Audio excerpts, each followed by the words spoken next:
How did this hippie traveler build a company from zero to now, earning at least $165 million off his windmill trailer and crane truck?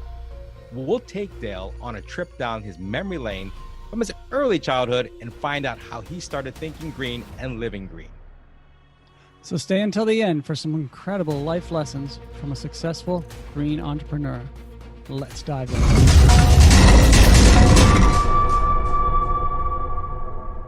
All right, Dale, thanks for joining us today. It's great to have you. I really appreciate you taking some time to speak with us. Yeah, pleasure to be here. Thank you both. Yeah, we got Sean here along with Ronnie, and we're gonna dive into it and learn a little bit more about Dale and your journey to where you are today. You've had a lot of vast experiences over the years, and I know bits and pieces of them, and Ronnie knows bits and pieces, but we've got some more questions we're interested in finding out and what makes you tick and what has gone before now to make you tick. I'd love to jump in just kind of early days. Tell me a little bit about your childhood. You know, where did you grow up? What was your family doing? What were you like as a kid? I grew up on the east coast of England, a place called Great Yarmouth. And as a kid, I was kind of like inventive, inquisitive, interested in science. I wanted to be an astronaut when I was in primary school, till the age of about 11. And then I realized I was born too soon. It was never going to happen. That was a big disappointment. You know, I had some kind of early sustainability concerns. I was a bit of I like to make things, invent things. I powered them with old batteries of the day, you know, rudimentary batteries that ran out very quickly. And it bothered me that you had to throw them away. They couldn't be recycled. And, you know, I had some early thoughts about fossil fuels and how much oil was being burned by cars and when it was going to run out. That would have been in the early 70s. Wow. Even as a child, you were thinking that way. Yeah. And I was a biker as a teenager. Enjoyed that life, and eventually, a few years later, looking for a kind of different way to live, I dropped out and lived on the road for about 10 years, living in different vehicles, traveling around different countries, different parts of this country, yeah. And then eventually dropped back in what would be the early 90s to try and build a big windmill, which was the beginning of this whole Ecotricity journey. Right. I just want to jump back a little bit more into your teenage years. I read somewhere that you'd left school at 15. I assume back in the day, people were still going to school longer than when they were 15 years old. But what made you leave school at that time? Was it too easy, too hard, just not interested? What was going through your life at that point? Yeah, I hated it. Me at school, we didn't get on, and it wasn't that I couldn't do it because I could. And I had problems with rules. I had problems with petty rules. I had problems with authority, and it just reached, I guess, a kind of a negative cycle for me and the teachers. Mm-hmm. You know, but I got they used to be called O-levels, and I got 8 or 9 of those before I left. And it was a year at which you could leave, or you could stay on and do higher education. And I remember the teacher saying to me, "We don't want you back." Oh, no. And I said, "Don't worry, I ain't coming back." Wow. What were your parents? Really happy to leave. You know, it was like the happiest day of my life to leave school. It was a big deal for me. Right. I can imagine. What were your parents doing? What were your parents entrepreneurial or environmental? I think they were not environmental. My dad was a lorry driver, and I don't know how old I was when he got his own lorry. So he drove for other people, and then at some point, maybe I was like young teenager, 12, 13, I'm not really sure. He got his own lorry, and then over a few years, he had 2 or 3 lorries. And so I learned a lot from him about mechanical stuff. I used to blow my little motorbike up all the time. And, you know, he'd come home from work and pull it apart for me. And I learned from him how to pull engines apart and how to put them back together again. And I carried that with me, really, that interest in mechanical stuff. Took it on the road. It became a really big asset on the road of building the vehicles that I lived in, swapping engines from petrol to diesel, all sorts of really creative stuff. And yeah, it would have been rooted in that for sure. Dale, when you were growing up, did your family know that you were somewhat of a, let's say, a change leader, right? Where a rule breaker, but because you had a bigger idea of what the world could be, or were they just looking at you saying, okay, you're just getting into a lot of trouble? What was their thought process around you? I think they just found me difficult. Um, I guess I was challenging. I was the kind of kid where, somebody told me I had to do something, I would say why. And I needed a why. I needed a good reason why. It wasn't enough, the response I normally got, which was because I said so. That's not enough, is it? Right. It has to be a good reason.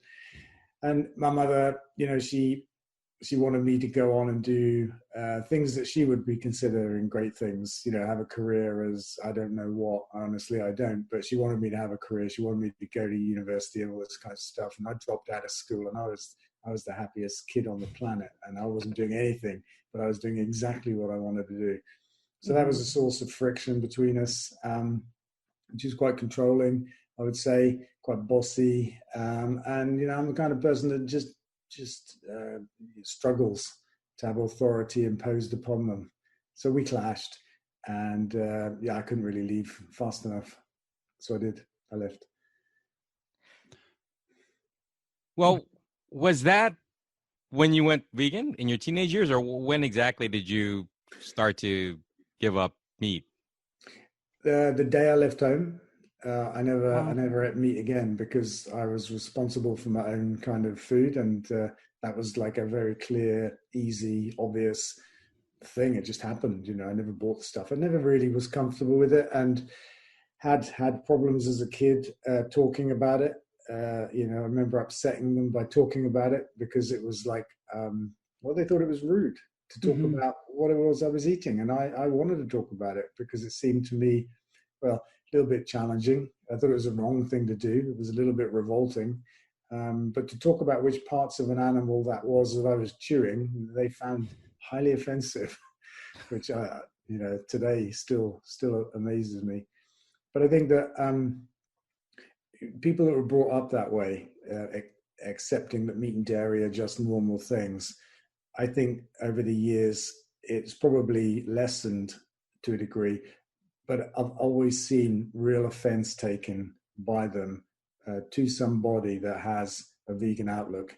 It's like a challenge to their whole way of life, their whole belief system, and they take that badly. It's happened to me a number of times, but it happened first with my family. Right.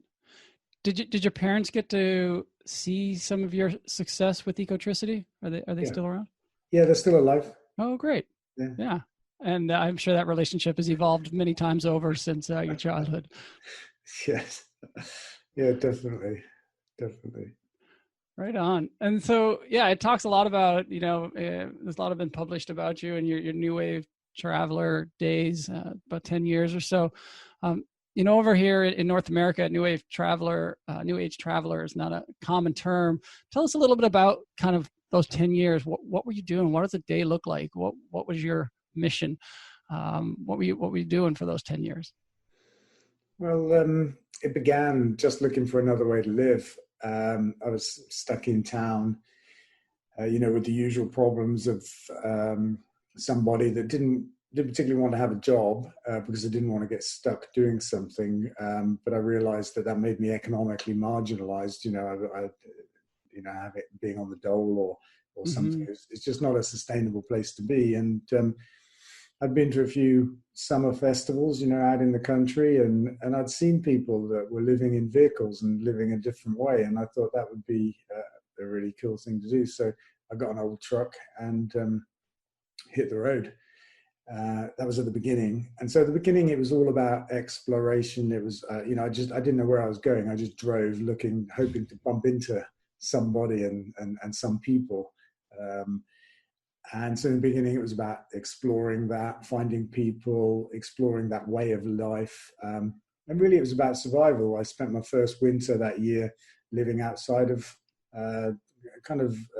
normal environments. Living without a house is really interesting in the winter. Oh, Absolutely. Yeah. And then it evolved, over 10 years. By the end of 10 years, I had a windmill on my trailer, and I was powering myself with renewable energy. I'd built a whole series of trucks.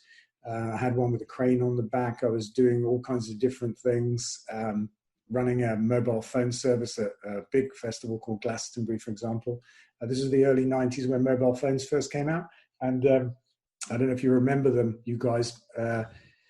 big ones. Yes, you remember them. Yes, yeah. Yeah. So I had this old pylon that I bought from a scrapyard, and I converted it because pylon is normally slopey like this, and I converted it to be a straight up and down tower. I built it into sections so that I could carry it on my lorry and then assemble it across the ground and then pull it up. It was 60 feet tall. Wow. And I bought a windmill from America, actually, from a company called Whisper. It was I think it was a 1 kilowatt, 2-bladed machine. I stuck that on the top, some train batteries on the bottom, and then 4 of these mobile phones. And I went to Glastonbury, built that, and just sold phone calls. And this was like 92, maybe, something like that. Wow. And that was great fun and madly successful. I mean, everybody wanted to make a phone call. Everybody looked up and said, "I'm calling on a wind-powered phone." like it was some amazing technology. And they were like, "Can I get one at home?" I'm like, "It's a mobile phone." Yeah, so I was doing stuff like that by the end of it, and in between different things. I went abroad for probably about a year, lived in Europe, and I kind of lived in a whole range of different vehicles in a lot of different places with a lot of different people. Would you call yourself then, even at that time, being known as simply unconventional? Because I know a lot of entrepreneurs. Obviously, we deal with a lot of entrepreneurs here at Plant-Based Profits, but when someone says unconventional, it can be taken 2 ways, right? Whether you're unconventional in a bad way, unconventional in an innovative way, but would you describe yourself pretty much as unconventional? I'm sure that I am. It's not one of my go-to labels, but I'm sure that I am. And to some people, I'm unconventional in a bad way, that's for sure. And to other people, I'm unconventional in an innovative way. And that's just about your outlook, isn't it? Because I bumped into all sorts of people in this journey, building Ecotricity and stuff, and had to kind of break an awful lot of status quos and taboos and stuff like that. So that's unconventional in a bad way to some people. But how else do you bring change? How else do you improve things? Absolutely. Yeah. So I read that you in kind of 1991, you saw kind of the first windmill farms being built in Cornwall area. Was that kind of seeing some of those other windmill farms? Was that kind of the precipitous to get your light bulb moment going about Ecotricity and well, maybe not Ecotricity at that stage, but starting, I guess a bigger windmill project? Yeah, this is how it worked. I was living on a hill outside Stroud. It's the place now where our first windmill is, still there 24 years later. I had a little windmill powering my trailer, so I was kind of in tune with where I was parked. So I knew it was a windy place because that stuff when the wind powers your life. And and I went to see the big windmills in Cornwall. I was really impressed. I was aware of climate change. Making electricity in England or Britain was the biggest single source of climate change was from the way electricity was made, I should say, burning fossil fuels. So it was mostly coal at that point, right? Yeah, it was. Yeah, so I had those kind of in the background. I was familiar with wind in some ways, small wind, and I had this idea. It was a proper epiphany because I just thought to myself, I could spend another 10 years living like this low impact lifestyle, or I could drop back in and I could try and build a big windmill on this hill and make a bigger difference that way. It was a simple thought, that's what I chose to do. I found it really exciting, actually, and I just dived into the whole topic of wind energy. I didn't have a clue really what it was going to take, what was involved, and wind energy itself was an emerging industry. It wasn't an industry then. It was just coming out of academia. It was a lot of research papers around, a lot of stuff in R&D. So I was learning about something that wasn't just new to me. It was new to the world. It was new to itself. Right. And that was kind of fascinating, 5 years that it took to build that first windmill. Wow, 5 years. What were the windmills in Cornwall at the time? Where were they supplying electricity? Because I understand Ecotricity is kind of one of the big first green energy companies, but who owned those, and where was that energy going? So they were built by a farmer, Okay. Peter Edwards, and they were sold under some kind of government organized contract, like a PPA, and the power, effectively, you know how it is with energy, there's a real and there's a kind of academic version of where it goes, but effectively it went into the local grid. Okay. And it powered local homes, but not in the hands of an independent energy company. That didn't exist at that time. It was at a time when our energy industry was state-owned. Right. I'm curious, Dale, when you came up with this idea of going bigger with windmills, and obviously when you saw the first one, it caught your interest because you're a rule breaker already, looking at it going, well, this is interesting. But as an entrepreneurial, or at least a person with an entrepreneurial mind, did you think to yourself, this could change the world, we could do this? Were you thinking big already, or were you thinking, there's just a better way, kind of like in the moment, just kind of thinking, why don't we do this? Or were you already thinking slightly ahead and looking at the future? What was your thought process? Right at the beginning, it was build a big windmill on the hill I was living on. And it was a big job. I was a hippie traveler living in a caravan on a hill. I had no qualifications or money or training in this field of wind energy. And I was looking at a project I didn't know at the time, but ultimately I think it probably cost about £400,000, the capital cost of the project. Wow. Just to put a bit of context into that. And, it was a 40-meter windmill that I ended up building.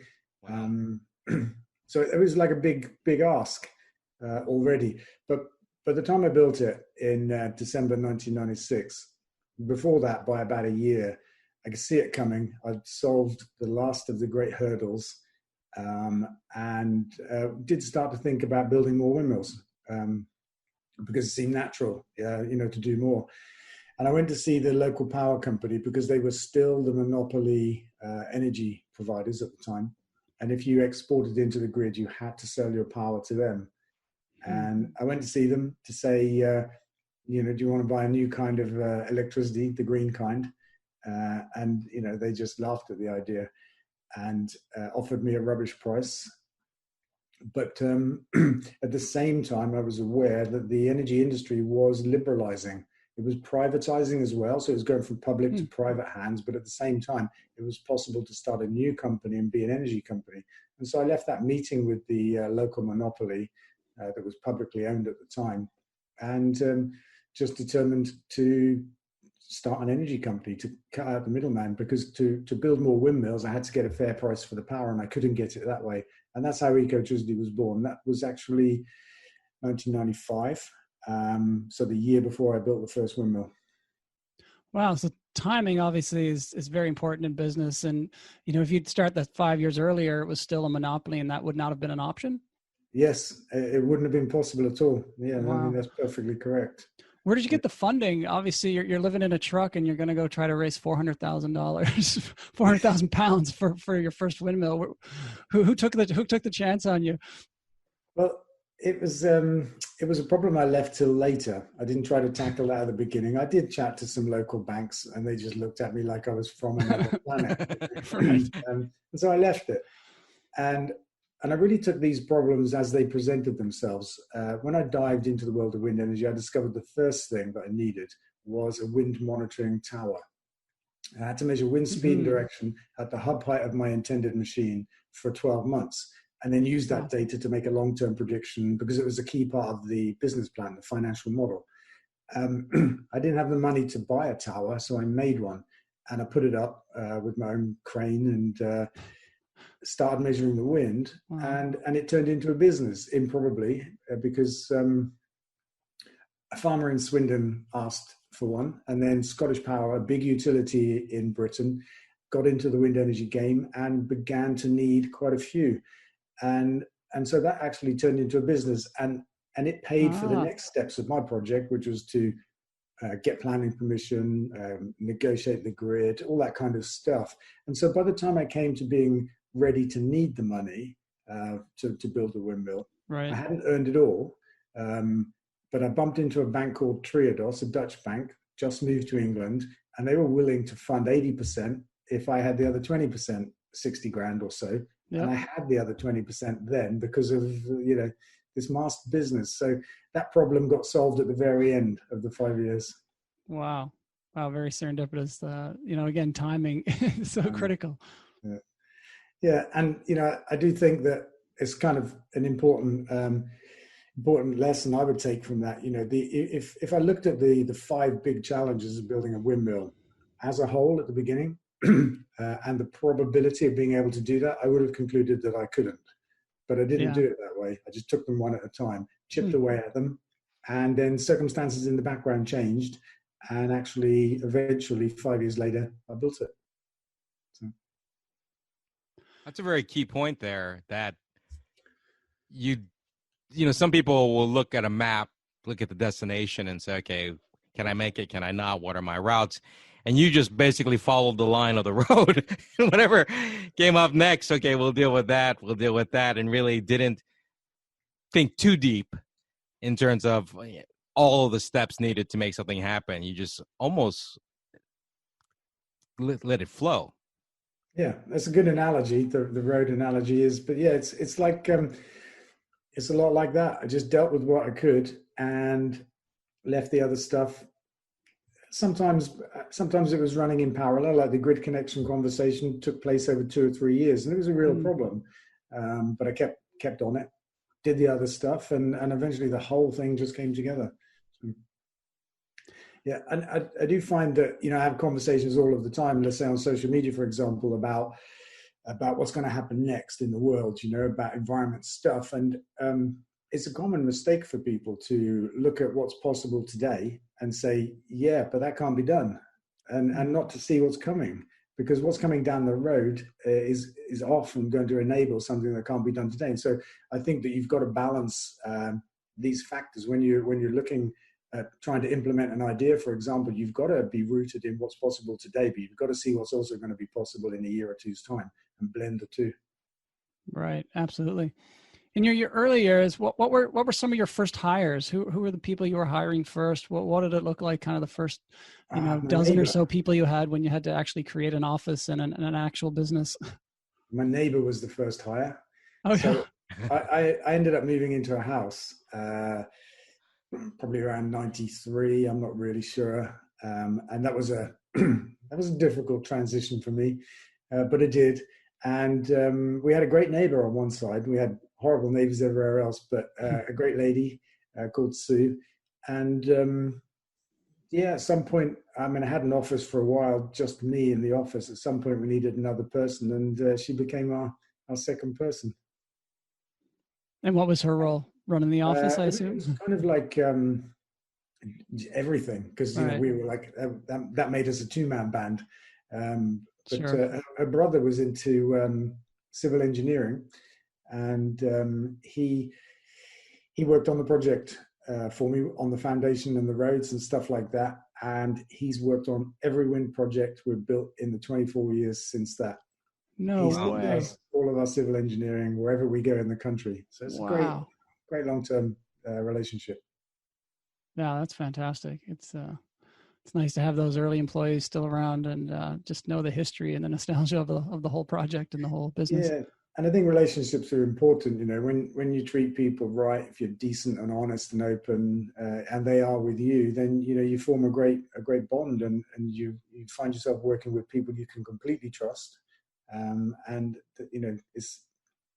that's worth so much. Mm-hmm. Now, did you have a requirement when you were hiring some of these employees? I know by 2000, I believe you had like 15 employees already. But some entrepreneurs, especially in the plant-based world or the vegan world, we look for other vegan employees, right, to be part of our organization. But you don't always have, especially with something you're doing is pretty innovative. you may not have those skill sets yet available, may not be other vegans that have what you need. What was your approach in terms of hiring employees? Just looked for good people. We were doing something brand new, as you say, so we weren't getting people really that were experienced at what we did. I didn't look for, particular kind of environment credentials, people that cared massively about the same issues. But I do think that that's never changed. But I think that we tend to attract people like that. It's never been more it's never been more true than now, actually. As Ecotricity, we've got quite a standing and a reputation, and people come to us sometimes, quite much later in life, just wanting to change their careers and do something good with it and spend time with us. And then at the other end of the spectrum, straight out of university or straight out of school even, people come to us, I would say, with varying degrees of commitment to the cause being the environment, sustainability, and then, through a process of osmosis that just grows for them. They may not be green when they get here, but they're pretty green after a while, because that's how we live. And so I think it's important we don't set that as an entry criteria. In the same way, when we run Forest Green, the football club, we don't preach to our fans about what they should be doing. We just do it ourselves. And we let them see what we're doing, and we hope to have an effect that way, like a process of osmosis. Absolutely. In those kind of the first 7-8 years, kind of getting to 2008 or so, I think you gradually went from 1 or 2 mills to for specific businesses to eventually you got in the grid. Can you tell me about some highlights in that era? And kind of, was there a year or two when there was some massive growth, or were there some years that were kind of questionable if you could survive? Sorry, which period? Just kind of in the early 2000s. Early 2000s. I think it was 2003 you started with the household grids and the household... doing domestic electricity, yeah. I would say early 2000s were interesting. We had the most drama, I think, in around about 98. So we went from £13,000 turnover in our first year, which was 96, 97, to 50 million in 97, 98. And we did it off the back of one massive contract with a water company that had a big demand for electricity. They made a whole bunch of it from sewage stations as well. And we formed a joint venture to sell green electricity as well. It was a really complicated joint venture. But yeah, we had this mad growth spurt to 50 million. And then it all went wrong. No. We were fighting a battle with them in the late 90s. What were the key issues that turned the deal? Turned it sour, that turned it sour. They had a change of heart. Oh, okay. Grid prices became volatile. They had a fairly novel arrangement with us, in which that we got them power at wholesale prices with a tiny markup, like 1 or 2% or something. It was a very unusual deal at the time, and they liked it when grid prices were good. Obviously, they weren't hedging. Well, I say obviously, but they weren't. And when grid prices got a little bit volatile, somebody else in the organization, probably in finance, said, "What's happening to our energy bills?" Right. Which was fine, but actually. They came to us and said, "Look, we're breaking this contract. We want out." And we said, "Look, that's fine. We understand, but you've got to do it according to the terms of the contract." And they said, "No, this is our demand. You give us this, that, and the other. We'll decide what we let you have. And if you don't do it, we're going to break you." This is what they said to me. I was like, wow. So we weren't having any of that, and we had a real battle with them, and we ended up winning, which was fine. Then it was the 2000s. There was a big change in the grid in the 2000s, and so suddenly we had a lot more exposure to market volatility, and we needed a big energy company to kind of sleeve that for us. And we found TXU, an American company that operated in the east of our country, and they became our new partners. We did a JV with them, and it was quite big and quite complicated, but it worked. And then one day they went bust. I don't really know that, but it was like a shock to us. And we had like a month to sort our own trading arrangements out, which was like no time at all. And then one of these amazing things happened. I don't know how we found them, but we found a bank had an energy trading department, and they were quitting the market. So they had a book of energy trades, which they wanted to unwind over the next 2 years. Otherwise, it would cost them loads of money. So in return for unwinding their trades for them, they gave us everything. They gave us the software, the hardware, the people, Oh, wow. the furniture. So we had a shake and bake energy trading outfit. We moved it from London to Stroud one weekend, and on the Monday morning we set up, and we'd suddenly become our own energy kind of traders. And it cost us £100. That's what we paid for it. Wow! And it was So £1 million of the software alone. Well, $1 million. Yes, it was madness. Wow. Yeah. So you weren't always based in Stroud, were you? Yeah, always been in Stroud. Oh, yeah. you have. Okay. Yeah. So, and it was around about then, I think, that we dived into the domestic market, which brings us to the point that you mentioned. And I think things were starting to calm down by then, I would say. And I know you were moving on into the late 2000s, around 2008, where you had an electric supercar. Can you tell us more about that? How did you even move into that?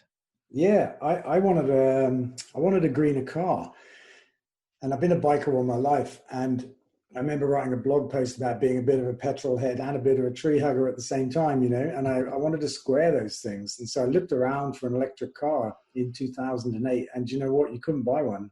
They didn't exist in the world. Not Tesla, not anybody. And so we decided to make one. And we assembled a team of motorsport engineers. They're actually based in Norfolk, where I came from. That was a coincidence. And we set them the task of building this car. It had to be a supercar, because we were looking at we were visioning a world post oil, a world of transport post oil. How are we all going to get around? And we knew that if we built a car that was like average or conformed to the stereotype of electric vehicles, like a Noddy car, Noddy's a cartoon character we have over here. I don't know, it might be a Donald Duck car over there for you guys. But, so if we built a car like that, we weren't going to achieve what we wanted, which was to show people that there was going to be a better way to get around, that electric had something proper. So we built a supercar. Anyway, we set the parameters. It had to be able to do at least 100 miles an hour, do at least 100 miles on one charge. 0 to 60 had to be a handful of seconds, and it had to handle like a supercar. And it took us 2 years, but we put it on the road in 2010. We called it the Nemesis. We built it kind of online. We serialized the building of it through my blog site. I think it turned into about 13 episodes. It was meant to be 6. Oh, wow. So we got to the end, and it was episode 13 of 6, because we were, amused by the fact that it was taking too long. And it holds the land speed record in Britain still today. And it was just a fabulous car. And 2010, all the big motor manufacturers were starting to talk about electric cars.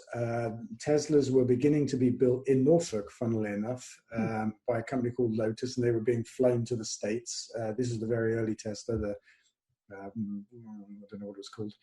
And we thought, we don't need to be in the car making game, because the proper car makers are going to do this. And what we learned from having an electric car was that what was really missing was infrastructure, charging infrastructure, because people weren't going to buy cars if they couldn't plug them in somewhere. And we decided that's where we needed to be next. So we kind of dropped cars from our itinerary, and we started to build this thing we called the electric highway. And that was more along your lines, being an energy company anyway, I guess. Yes, arguably. But by the time we got to 28, we'd expanded our mission from just energy, being the single biggest source of carbon emissions in Britain. We went and looked for the second and the third biggest, and that was transport and food. So that was in the early 2000s, and we became a company focused on energy, transport, and food. 80% of everybody's personal carbon footprint are in those 3 walks of life. And we think that's a really cut-through message for people, because we say to them, look, it's actually in your hands. You don't have to wait for governments and big companies to act. It's about how you power your home. It's about how you travel, and it's about what you eat. You can make changes in all of those things, and that's the biggest difference you can make to fight climate change. So yeah, building an electric car for us was our first foray into the world of transport. We were looking forward to an electrified future. We did some research about how much lithium there was in the world. Was there enough for every car to be electric? We found there was. We looked at how much power would have to come down the UK grid if all 30 million cars were electric. Found it was easily doable. And so we made sure that what we were doing wasn't niche, that it could be a big thing. And then we got on, we built the car, put it on the road. And as I say, we saw that electric cars were coming, and what was going to be needed next was infrastructure. So we built the highway. 2011 is when we started on that. So yeah, 9 years ago this year. Wow. Round about that time, I think you entered your first of several kind of battles or challenges with Tesla in itself. Can you tell me a little bit about your relationship with Tesla and what were some of the challenges you guys faced kind of in the mid 2000s, 2014, I think it was the first? Yeah, it was a few years after we'd started the highway for sure, and a few years ago now. So maybe it was 14, 15 is possible. Mm-hmm. And I think they'd made the transition from an adapted Lotus to making their own cars, or I think they had by then, or they were about to. They were going to launch in Britain. That's right. They came to us. They were going to launch the first model they made themselves in Britain, and they were looking for somewhere to put their supercharger hubs, and they were interested in our locations. And we signed NDAs and that kind of stuff. And they wanted to know everything about our relationships with our landlords and stuff like that. But we tried to protect ourselves from any kind of untoward behavior. And it dragged on for a long time, and the launch date kept getting closer, and we kept thinking, well, what are they doing? We had a set of things that we told them that we were looking for, which they kind of agreed to, but it never got crystallized. And we were kind of slightly mystified until one day, one Sunday night, one of our guys is called Simon, and he and I were negotiating with Tesla. He got an email from somebody at Tesla mistakenly, and it was meant for a Simon at Tesla, and it basically talked about how they were going to kill us, and how they were talking to our government about us, going to the media, and how they were going to drop this bombshell on us. And how they'd gone to our landlords to undermine us and this kind of stuff. So that Monday, we issued a high court injunction against them. And that began a probably two-year legal battle, maybe, I'm not really sure, which we won. And, for me now it's history. Right. And so essentially what they wanted was they wanted to be able to have the charging stations themselves? They wanted our network. Yeah. Right. Yeah, we saw an email from Mr. Musk saying that's our electric highway, not theirs. And wow, the attitude was brutal because, I had to think of the Wild West. It made me think of the Wild West. These guys came over. Right. We were the Indians in this story. We had something they wanted, and we wouldn't let them have it for trinkets. We wouldn't, and so they tried to take it from us by force. It was incredible. Completely amoral, but I've said all that before, so yeah, that was our experience. Not the first time in business that we bumped into very bad actors, but it was certainly a pretty brazen example. Right. So where's the relationship stand now in 2020? Don't have one. And so does Musk consider you like his nemesis? Like, is there like how bad blood? How much bad blood is there, or is there any bad blood, or you're just like we don't even talk to each other? We don't. I'm sure we don't even think of each other. There was bad blood in the day, absolutely, but not anymore. Now, I watch what he does in the news sometimes with amusement, and I'm sure he doesn't watch what I do. Can you tell us a bit about kind of where the windmills are heading and where kind of your energy is coming from? I know you're diversifying in the last bunch of years into solar and green grass. We can get into that. But has there been a ban in offshore windmills for the last little while? Can you tell me a bit about that? So yeah, it's been about 4 or 5 years. We had a Conservative government that got elected, claiming they were going to be the greenest government ever. And one of the things they did was to ban onshore wind and solar, Wow. and slap a carbon tax on green electricity as well. Actually, so they did a bunch of crazy things. What was their purpose for banning it, or their justification? Yeah, I mean they tried to say it was unpopular. But every government opinion poll ever undertaken in 20 years in our country shows that wind energy is the most popular form of energy. It's still got 70% support in our country. Wow. So that wasn't really what it was. It was politics. But yeah, it made no sense. So how did you recover from that? Well, we had to stop building onshore wind and solar. We're just starting to build solar again because we can do that. Solar wasn't banned in the planning process, but it was taken out of the financial support mechanisms. So it's a different kind of ban. But we were just about to build 2 solar projects this year without any government support because it's become economic to do that. And then the virus hit. So we've had to kind of shelve that plan just for 12 months. We'll build them next year. We've got a pipeline of solar projects and battery storage and hybridization of solar and battery and wind. We built our first hybrid solar wind project in 2010. Wow. And it was the UK's first solar project as well. And we've got a team of people working on a smart grid service and concept. So this is a real-time system of balancing generators and load, but being able to switch them both on and off as well. We've got generators that we can turn down or turn off. We've got load that we can turn down or turn up. And combining that with home scale battery storage as well, it's a kind of dynamic smart grid, the kind that we need to get to 100% renewable energy penetration. So we're working on that, saying some solar and some batteries and some green gas, which is, it's looking possible to do. So are you guys out of the windmills, totally right now? When was the last one you built, and do you think you'll build any more? Yeah, last one we built was about 2 years ago, actually. Okay. We'd like to build some more. We've got some ideas about how we might be able to do that. It may take a change of government, but since the ban on onshore wind, we've signed up to the Paris Accord. We've set a zero carbon target as a country. Lots of stuff's moved in the background. We're actually bringing a legal challenge at the moment to government planning regulations because they haven't updated in 10 years. That'll be in the High Court this October. And, other than that, we still make small windmills ourselves. So we have a little company called Britwind, and we make a 5 kilowatt and a 15 kilowatt windmill, mostly for export, but we do some installations in Britain. So yeah, we're still here. There's still plenty to do. Mm-hmm. You mentioned exports.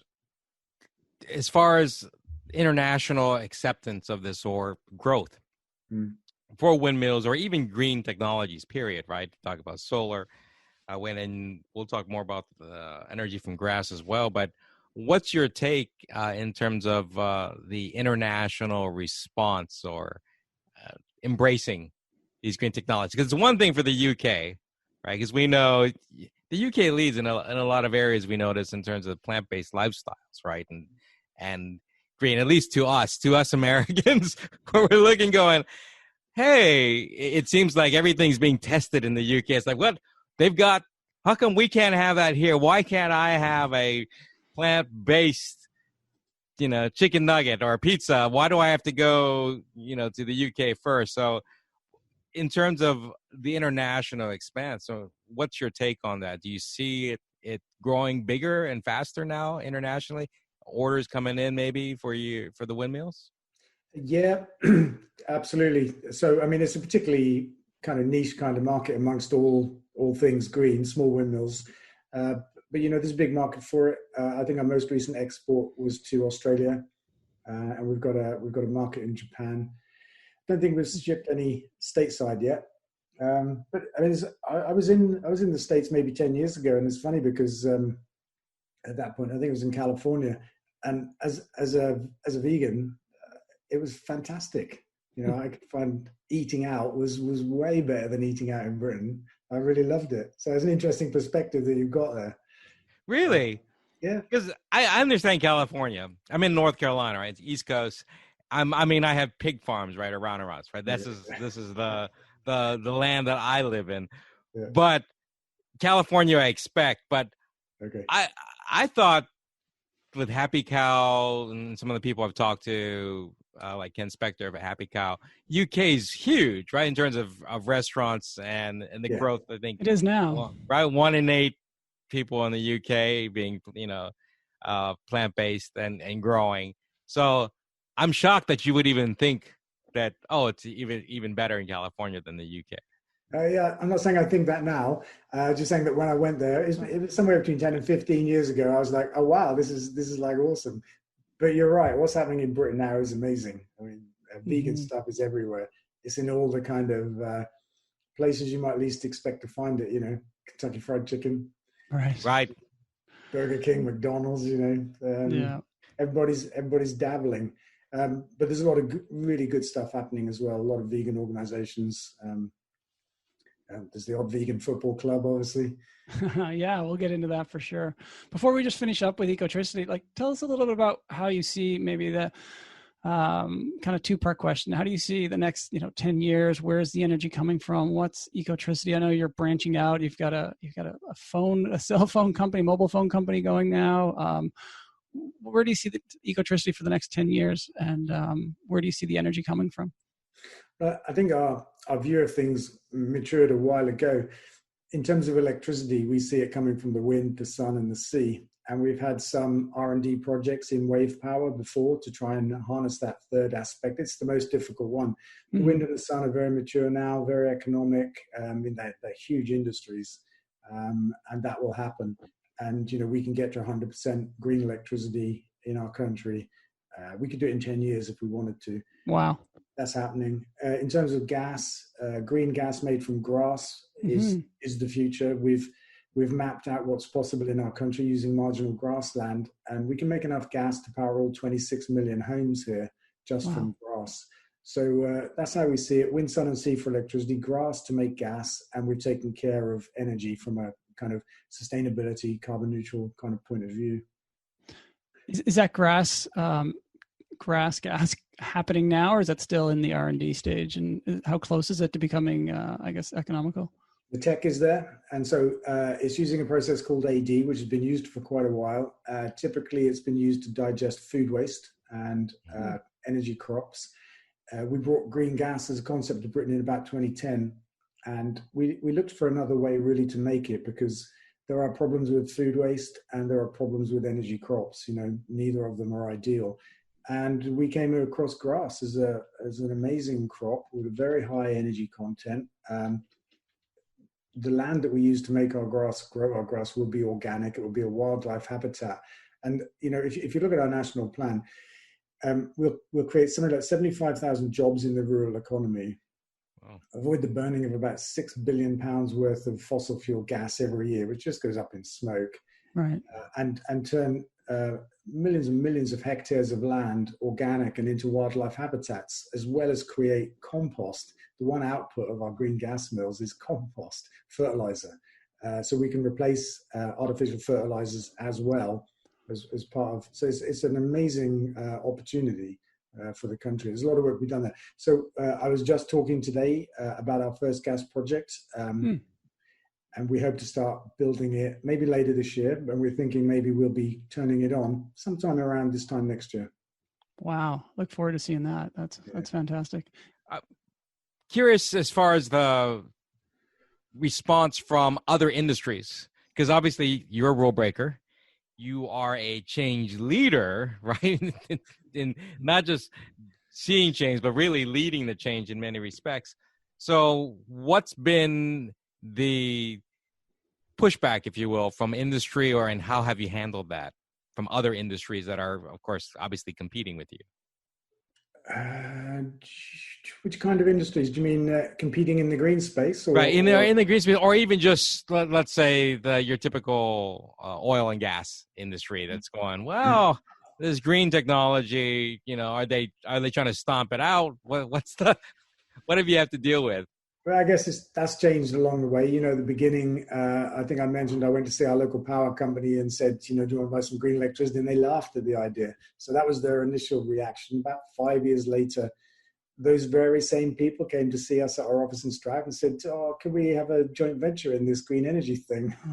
Which was funny, but it wasn't interesting to us. So I think the fossil fuel companies have gone from denial and humor to actually it's become a main part of their business. If you look at energy companies in Britain, you won't find one that's not involved in green energy. They all are. If you look at the big oil and gas companies, they too are involved in it to a lesser degree, particularly compared to the residual fossil business. But they're also getting into electric vehicle charging. The BPs and the Shells, are big time getting into that. So I think the conventional industries have embraced the whole green energy and electrification of transport thing. I think a lot of the food industry is embracing the plant-based eating thing. Right. And in all cases, they're doing this because they can see it coming. They can see this is what people want. And if they don't adapt their businesses to provide that, then they won't have a business. So we're in a position or a period, I would say, of transition. And that's going to accelerate. The rate of that transition is going to accelerate in the next few years. That's what I think. I think maybe part of that's because of the grassroots movement of people recognizing sustainability more. And so where it's kind of like the plant-based diet, right? In terms of people asking for it, whether or not industry is asking for it. Tyson's has already turned around and is a beet company and said, well, yeah, we need to create our own plant-based protein because they see that's where the market's going. They have no choice, is my point, that people are asking for it, whether or not they can't dictate what consumers want now. It's too easy for consumers to get news and information from social media, from the internet, and make their own minds and push for this. And I guess it's the same with energy sustainability. Energy, cars, and food. People want greener options in all of those, and all of those companies can see that they have to do that. And if they don't do that, then they won't have a business. I think that is completely right. I think the internet is interesting because the availability of information for all of us has never been greater. If you go back 20 years and you talk to somebody about climate change pre the internet, you were going to be lucky to find anybody that knew what you were talking about or believed you. Absolutely. Today, we all know about climate change. Some people maybe still deny it, but they're kind of in a shrinking minority. And at the same time, we've seen inside the food industry, we've seen inside factory farming, all of that stuff is accessible to us in a way that never has been before. And I think that is that's caused an increase in the awareness and the concern of people, lots of people, and that is turning itself into a demand for a different way to do things. People want different energy, different cars, different food, because they can see what's happening. It used to be invisible. You can't hide anything these days, can you? No, absolutely not. There's it's very, very hard. There's not many closets left to jump in. It's Yes. Everybody knows everything. Privacy is non-existent pretty much these days. But absolutely. Let's shift gears a little bit and jump into the Forest Green Rovers football club or soccer club, as we like to call it over here. Tell us a little about your relationship with that and how it started. I guess in 2010, you kind of moved in and bought the club or saved the club, as I've read, and have just gone crazy with it in terms of its growth and movement with plant-based everything. Tell us a little bit about that. Yeah, it was one of those happy accidents, serendipities. It was 2010, which sounds like a big year for us because I keep mentioning 2010 was when we did stuff. And it was our local football club and it was in trouble. And they said to me, look, we just need like 30 grand to get through the summer as a cash flow thing. And it was a big part of its local community, 123 years old, and I thought, hell, why not? We could do this. And then it turned into something much bigger. They had far bigger problems than either they told me or they knew, or a combination. I don't know which it was. Right. It's usually how it goes. Yeah, that's how it goes. And they said to me, you need to be chairman. I was like, oh God, I don't need to be chairman because I'm so busy. But it was a choice between taking responsibility for the club or seeing it fold. So I thought, oh hell, we'll why not? Let's do it. So it was a rescue mission. We didn't buy the club, but we took responsibility for it, its debts and everything like that. And then started on this path really. And it was a little bit like when I decided to build the first windmill or decided to start an energy company. I didn't think it through. I just thought we'd do it. It'd be a good thing to do. Let's do it. And everything else you can work out as you go along. That's my experience. So football was a new chapter, new industry. The club itself was in a real mess. It took 2 or 3 years of big work to kind of straighten everything out.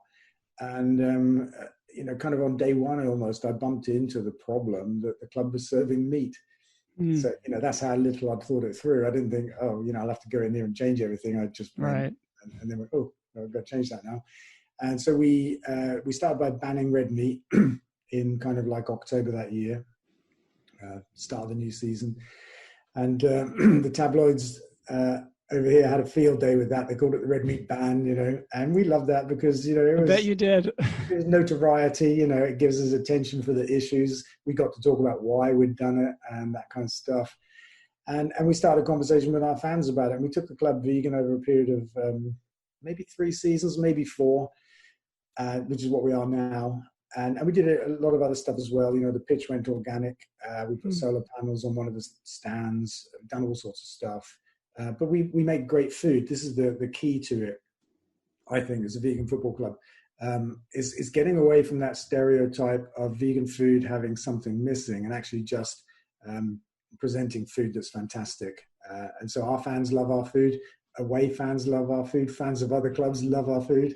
And they come here and they tell us and they tell their clubs.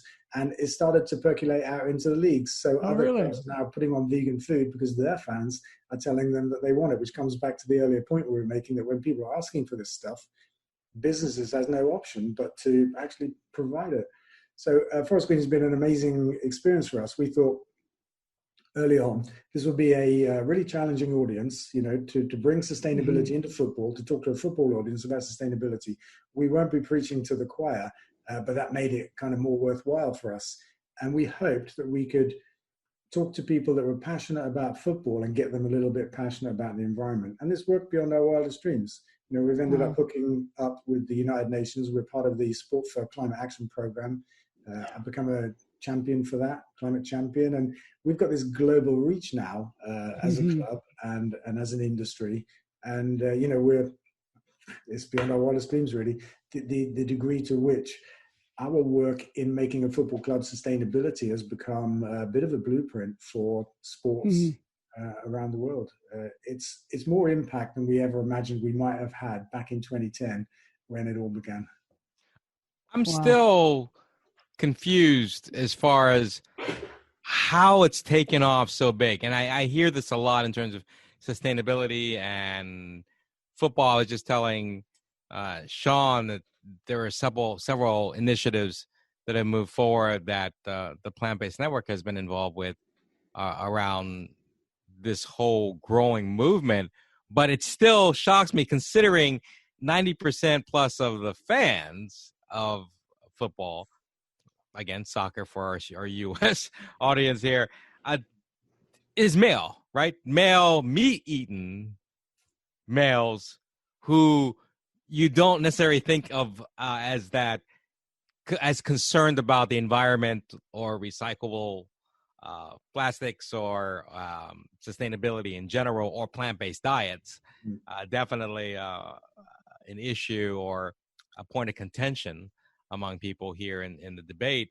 So what do you attribute to the success, if you will? Is it really just having really great food as being the number one driver? I think it's probably the most important thing that the food is great, because if it wasn't, then the people that want to be skeptical, that don't want to like it, you give them a reason. But actually it's the opposite. And so, you'll find fans of our club that will say the food is better now than it ever was before. They're not missing anything. A bunch of our fans have gone veggie and vegan themselves and taken their families with them. Our fans are buying electric cars and putting solar panels on their roofs. So, our fans don't just tolerate what we're doing at Forest Green; they're proud of it. That's incredible. And I tell you what I think. which is what we found in football is that they're just people. They aren't actually that different to the general population. And we've gone in there, we've made the changes, we've lived the life that we believe in, and we've explained what we're doing and why we're doing it. And these people have seen the sense in that, and it's just not a big deal. Yeah. So for people that aren't familiar with Forest Green Rovers, can you tell us the scope of? I think they play in the second tier league, but give us a scope of kind of what league they play in. Are they all professional players? I know you're trying to move up in the leagues. Just a scope, because it's obviously not the Premier League, but how many people do you get out how many spectators do you get out? And tell us a little bit about kind of the level of the league. Yeah, sure. So Forest Green had been in non-league for 120 odd years when we found it in 2010. About 3 seasons ago, we got promoted for the first time into the league proper. I don't know why that distinction exists, but it does. The top 4 leagues of English football are the leagues, and the rest is non-league. We're the smallest club to have ever been there. We did it through a Wembley playoff final, which was just mad and amazing. Yeah. And our fan base has grown. Typical gates were about 800 when we got involved, 600 to 800, probably 2010. Wow. And we're pushing 3,000 at the moment. So, kind of virtual quadrupling. Food sales have grown bigger than that. I just want to say that because at the beginning people said, you'll kill the club. People won't come here. And actually, food sales have grown faster than gates have, which is a good endorsement of the food. So, yeah, we're a full-time club. I think our turnover annually is about £5 million. We've probably got about 25 players on the books, about 5 full-time staff, coaches, football staff. Mm-hmm. We're a professional football club. We're trying to make our way into the Championship, which is 2 leagues above us and 1 league below the Premier League, which would be an incredible place to be. But, that's part of our longer-term goal. Yeah, absolutely. And now you've got this new stadium that's just got approval, I understand, or the next step of approval after some political battles. Tell us about that. It sounds like an incredible project you're on, not just a stadium, but a green park. Is that what you call it? Yeah, we call the whole thing Eco Park, and it is a all-wooden football stadium designed to have the lowest carbon footprint of any sports stadium in the world since the Romans invented concrete, I think I should say, because concrete and steel are the kind of big problems. We won't have any, little bits of steel in the bolts and stuff like that. Designed for us by Zaha Hadid Practice. It's a really beautiful stadium, and it's set in about 50 hectares or 100 acres. I'm not sure which units you guys use over there. We're a bit imperial and a bit metric. Right, same with us. Okay. So, and what we envisioned there is also a green technology business park. There's room there to create 4,000 jobs in the green economy. That's what we want to make happen as part of this transition that we have to make. And so it's a combination really of a football ground, green tech business park. There's going to be a little bit of housing there now by the looks of it. Reinstated canal. We're going to create a wetland area by the river. And so there'll be a big biodiversity boost as well. It's really interesting. At the moment, the land is farmland. Okay. And after we've done what we're going to do, our studies are predicting a 16% increase in biodiversity. And the reason I say that's interesting is because as a green person, it's normal to be attacked for doing things, but in a thoughtless kind of way. So people will say, "Oh, what are you trying to do? Build on a beautiful green field? You're supposed to be green." And I have to check that and say, this is actually a farm field, and that's actually bad for biodiversity, for wildlife. And if you look at our plans, we'll improve that. And more importantly, it shows that we can build, we can have sustainable development. Because we need to build houses and we need to build places for people to work, because that's just a fact of life, but it can be done in a much more sustainable way than it's been done up until now. So we'll get to demonstrate that at Eco Park as well, which for me is, perfect.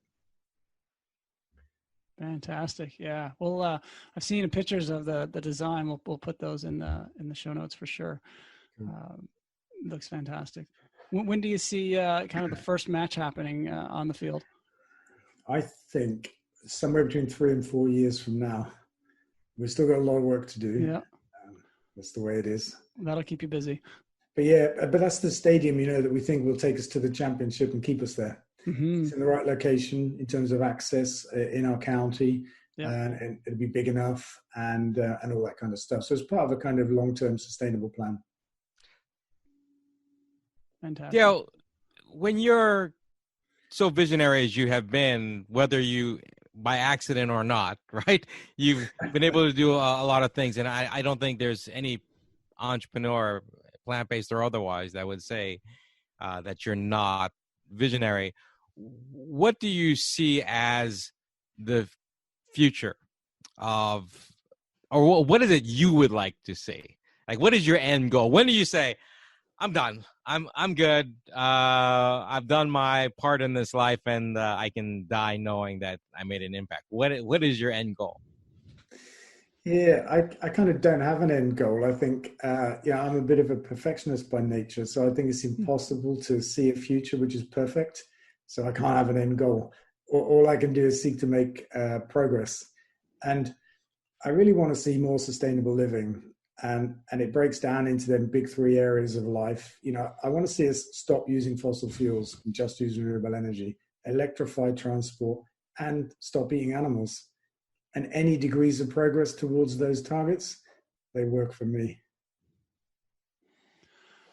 Yeah, we're just kind of moving towards the end of our time here, but I've got a couple of other last questions. One, politics. You seem to enjoy jumping into political discussions, and you started recently, I guess, in the last 6 months, your own podcast.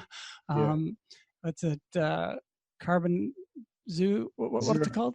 Zero Carbonista. Zero Carbonista. Yeah, that's right. We'll put a link to that for sure. Okay.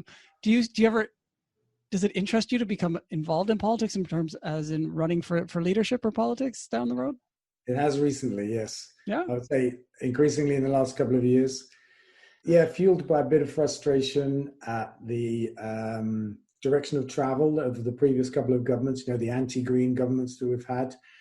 And just a growing feeling as well that the people that are in charge of our country shouldn't be. They're not qualified.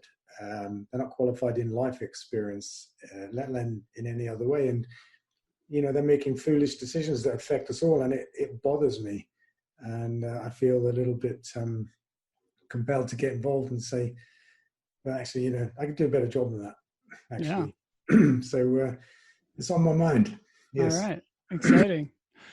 And I understand you've stepped back a little bit from Ecotricity now. What's kind of your day-to-day role with Ecotricity? Yeah, I made a transition at the start of this year, appointed one of our guys to be CEO. We'd worked for about 12 months on it in a transition period. He was COO, I was CEO. And I kind of see myself long-term being the chairman. I am the chairman now, but I mean, being responsible for the strategic direction, but for the day-to-day CEO type stuff, pass it on to somebody else. Then the virus came along and threw all kinds of spanners into the works. So I've been hands-on like crazy since then. That's a short-term thing, I think. But I would like to achieve that. We've got another election in a few years' time, probably. Mm-hmm. I can be ready for that, I think. Have the time freed up and the bandwidth and that kind of stuff. So, yeah. Fantastic. I know you've got something that's pretty close to my heart. We work with a lot of schools. I'm with the Coalition for Healthy School Food out in New York, and done work with them for a number of projects. But are you involved as well? I believe you're involved with the project in terms of kitchen making vegan school meals. Can you tell us a little more about that? Yeah, that began a couple of years ago. And it really began with a local guy coming to see me. He sent me an email first to say, he had this idea to make vegan school dinners, primary school dinners. It wasn't being done and this kind of stuff. And I really like the look of his thinking. I get pitched with a lot of ideas, you might imagine. Yeah. But this guy seemed to know, he had all the ingredients. He had the knowledge, the experience. He put together a kind of coherent vision of it. And so we said, let's give it a go. And we went to set up a unit. Probably took us about 12 months to get it up and running. We're in about 300 schools at the moment. I'd say the stuff is incredibly popular. This Easter, we were going to be in 1,500 schools, but for the virus. What we found, amazingly, is that by linking Forest Green to this venture. It's called the Devil's Kitchen, and Forest Green are the Green Devils, and our catering outlets are called the Devil's Kitchen. And we just used this link to get kids excited and interested in plant-based food, and found it worked, like, not just on kids. And so the interest went from primary schools to secondary to universities, and then to theme parks. And now we're talking online retail, and it's like everywhere. And with its heritage in Forest Green Rovers, we found that's the most door opening aspect of what we're doing. But the food itself is really good, which is always important. And it's free from all 14 major food allergens: wheat, gluten, soy, nuts, you name it, it's not there. So it's inclusive. Fantastic. Which is great in a school environment. It's great in a mass catering environment. It's just fit for everybody. And that's another big appeal of it. Wow, that's amazing. Yeah, I'm looking at the numbers here. Going, did I hear that right? And it's relatively new, right? I mean, this isn't like something you've had for 5 years. I mean, this is something you just put it together. You just put it together in your spare time, like just. That's right. That's right. It's next to our little windmill factory now. That's right. We're doing a bunch of different things down there. We've got a carbon capture and storage project down there as well. But yeah, it's going really well. By the end of the summer, I think we'll be in online retailing in some of the big not quite fast food outlets. So there's a chain over here called Wagamama's. I don't know if you have it in the States. It's Asian food. Okay. But we make balls as well as burgers, and I mean, they like them, and we're hopeful. The further we can go with our food, the better from our perspective, because we're giving all sorts of people a different insight into how plant-based food can be. And with that in mind, with all this impact that you're having, but you're not just making an impact in terms of sustainability and educating kids and feeding kids and just a whole gamut of different initiatives that you've been able to do and change the world, but you're making money from that, right? You're sustainable, you're taking the money, and your business, correct me if I'm wrong, but you've really taken a what do you call a not-for-profit stance here to put it back in. And a lot of plant-based entrepreneurs have that almost guilt of making money or making a profit in terms of their passion in changing the world for the better, and they feel like they shouldn't. And what's your approach to that, or a philosophy? Yeah, I understand that, because, I've got like this hippie background, and, among my peers back then, there would be the same kind of unease around the issue of money and making money. I get that. But we describe ourselves as a not-for-dividend company. So we don't pay shareholders. We pay our staff, obviously. And then all of the money that we make, we put back into what we're doing to create impact or an outcome. And for me, that's like the perfect version of capitalism. It's using the efficient tools of the business to achieve some kind of mission-led outcome, social, environmental, whichever one, or both in our case. So I've got no guilt about it. And a lot of the things we do don't make money as well. So I've got no guilt about that either. But we try to make them so. So our Devil's Kitchen is not making money now. We think it might be breaking even sometime in the autumn. But the really important thing I want to say is this. Money is not that important. And what's really important is how you approach it. Not to live your life pursuing money. And there's an old expression that I like to use. It's in the form of a question. Do you live to eat, or do you eat to live? We eat to live in terms of making money. We make money to do the things we believe in. But if you live to eat, then you only pursue money in that analogy. And that's a mistaken way to live. So I don't think money's a problem. It's how you look at it and what you do with it. That makes Absolutely. sense? Yeah, that's Perfect sense. Put very well. Just a couple last questions that I like to ask most of our guests. Is there somebody in business that, over the years that you've admired, or right now that's running a business or has a company or had one in the past that you've kind of looked up to, or that you're currently admiring? Nope. Easy answer. Nope. Yeah. I met a lady called Anita Roddick once many years ago. She ran the Body Shop, and she was a lovely lady, and I loved what she stood for. It was a campaigning organization. So, I could give you that that example of somebody that I think has done really well, did good things. Yeah, great. And then how about how do you define success? I think success is about doing good things, doing the right thing, feeling good. It never for me about size or money. A lot of people in business, will judge success by turnover or EBITDA, and eventually bottom line. The startups are always about the EBITDA, and the mature companies are always about the bottom line. It's not interesting.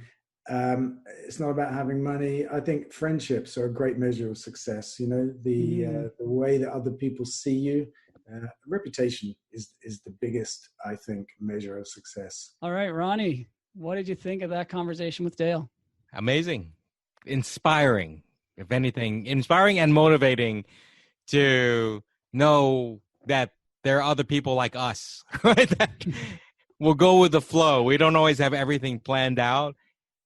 And if you listen to all of the top gurus out there, they often say, have your roadmap and have your goals and your objectives mapped out for your life and plan your legacy. And, here's how you turn your passion into a legacy and follow these steps.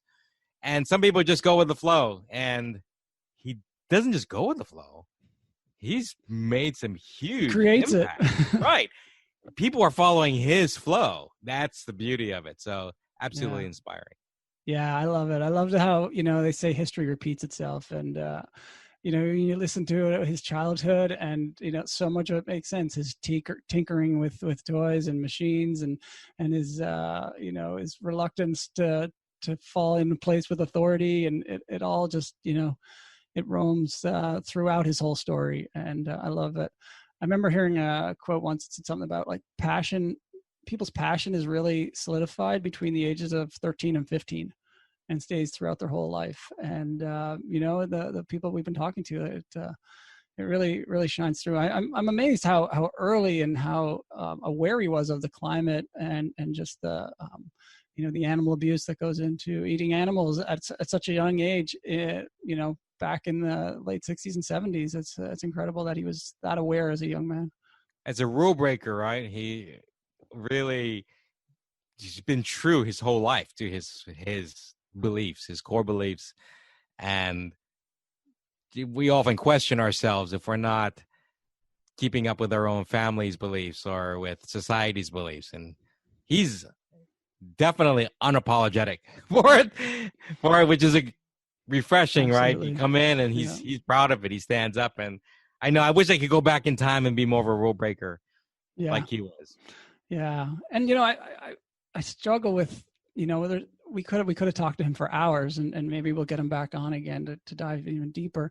But, he's kind of skimmed over, it was 5 years to get the first windmill. And, so many of us that are in the plant-based business space, especially early on in our journey, we want to be 10 years down the road today. And, he's been at this for 20 or 30 years, and it's easy to skim over the 5 years, but so many business owners are in that 5-year struggle period right now. And it's just shows that you've got to stick with it and what can come from it. Is a perfect example. I love the other kind of quote I've heard, that entrepreneurs often grossly overestimate their first 1 or 2 years and grossly underestimate their 10th year.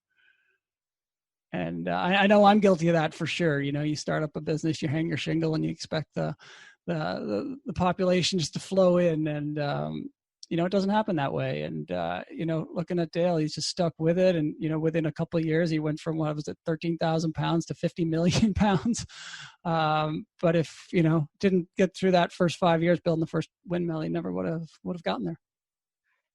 Definitely had some challenges right along the way, as he mentioned, and a couple of years there with a lot of drama, right, that he faced.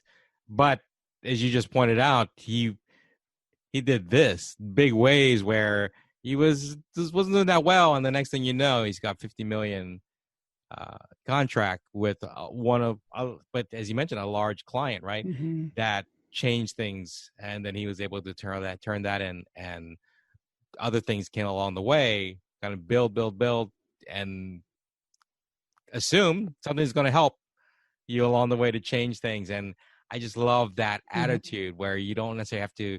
I mean, as we know, paralysis analysis, right? People wait until everything lined up Right, perfect. exactly. Yeah, he never had anything lined up. No, but he says he's a perfectionist. But at the same time, I'm going, I don't know.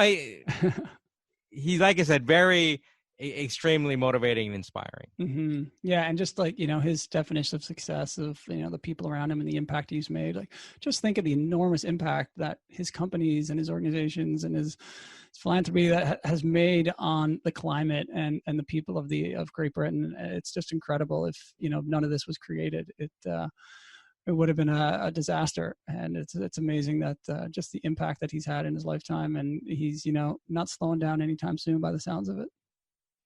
No, he's not putting a hard stop to anything. He's pretty much saying he's going with the flow. He's just gonna keep changing the world, in one project at a time, and whatever comes his way, he wants to solve. Like when he talked about vegan meals, right, for schools. Yeah. He didn't do. I call those tsunami starters, right, where they create these huge waves, and they don't follow someone else's wave. They do it. And he doesn't think small. I mean, he has a small club. The next thing you know, that small club is going to be the winner, right? The champion. So amazing. Yeah. It's really amazing. Yeah. Great. Well, folks, thanks for joining us today. This is Ron and Sean signing off, and I hope you have a wonderful week. Take care.